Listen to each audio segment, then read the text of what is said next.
It struck me that his parents both don't live in Sydney, Nova Scotia. No, neither. That's what I'm saying. Neither of them. Is he living in some sort of home for the retarded? No, he lives with his grandparents. Oh, is that who he lives with? I'm almost certain that's what it is. He says that all the time. Like He does? and I can prove it. I can watch this. I can back my theory. He has 2 dogs. That's the thing. There's like been pictures, like the vampire thing. He did it in the living room. Yeah.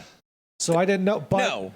I didn't understand And he's why not retarded. And I know I you know that. what I'm saying. But no, I'm like, watch, I'll say it so I'm not, it doesn't, he's not retarded, so you can't put him in a home for retards, you know? That's what I mean. That would make sense. I'd love to see Frankie in a home for retarded people going like, these fucking retards, Gene, we got to get out of here. These people make me uncomfortable.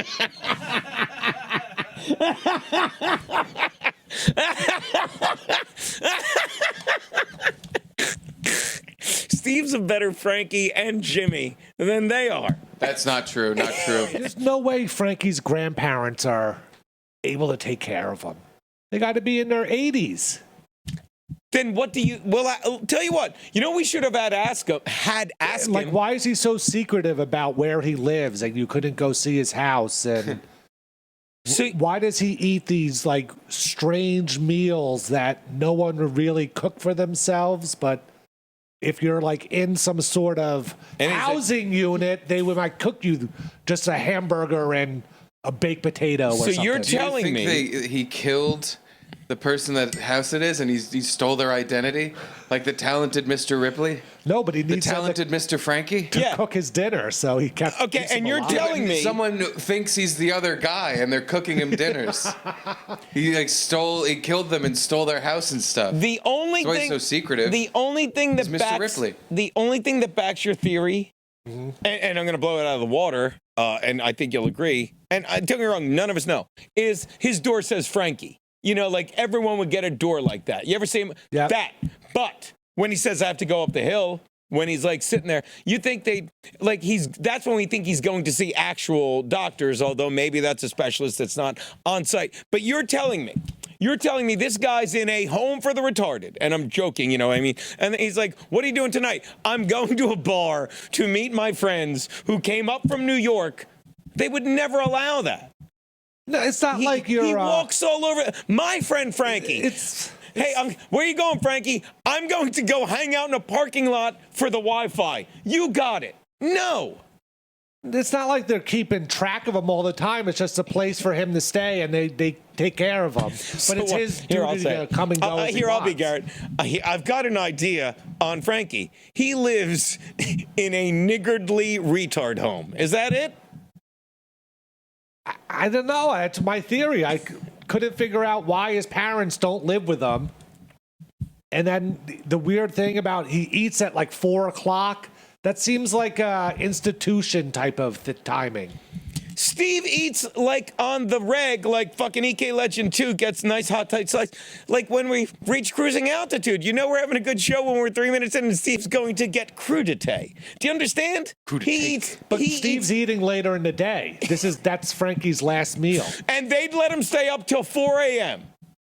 Yes, it's not like they're his overlord. It's just like they're there to provide for. They have a room and maybe there's a kitchen or something, and they, help out. And there's a bunch of retards that live in there.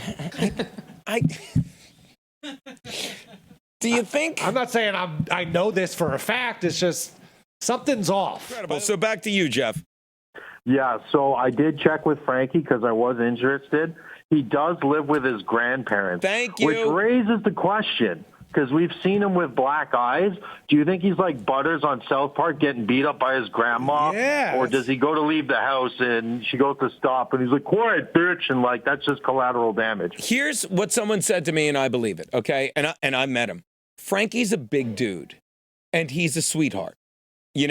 But if, I don't know, what goes on, but if he's freaking out about something, maybe he's hitting himself or maybe, and I don't care if he's watching or not because I love him. I'm just saying what I've heard. And people are like, you should do, I'm like, this is not my place. And I'm not being like, it's not like someone's hitting a woman in the apartment next to me. I'm like, I don't hear anything. Like I've said that countless. I'm kidding. It's like, I see Frank, he's handling his shit. I don't know what you would want me to do. And I'm definitely not going to poke my nose in and get him literally. And this is the perfect place to put it. Taken out of that place where we see him every day. And regardless of what that is on his face or what caused it, he's happy. The only time you question what Frankie's doing is when he tweets, "I'm leaving," and deletes it a minute later. And I will say this, that might make you feel better. And Carl will back me up. When you're in fucking the middle of nowhere in Sydney, Nova Scotia, and it's cloudy and gray, which it is a lot, you're like, what a shithole. I mean it. And then a minute later, and they said it, like we laughed for 4 years. Like, what are we doing? Why are we going? We're laughing. And that day, it was one of the most beautiful days of the year. Cliff said, we're going to pay for this because you're not allowed to have that beautiful. When it's beautiful there, you're like, I don't care that there's no cell phone reception. I don't care about a goddamn thing. It's glorious there. So there are times I wouldn't doubt Jeff that he's like, it's like 3 days of gray and he's like, I got to get the fuck out of here. And then the sun comes out and he's like, I don't want to leave this place and go to that shitty America.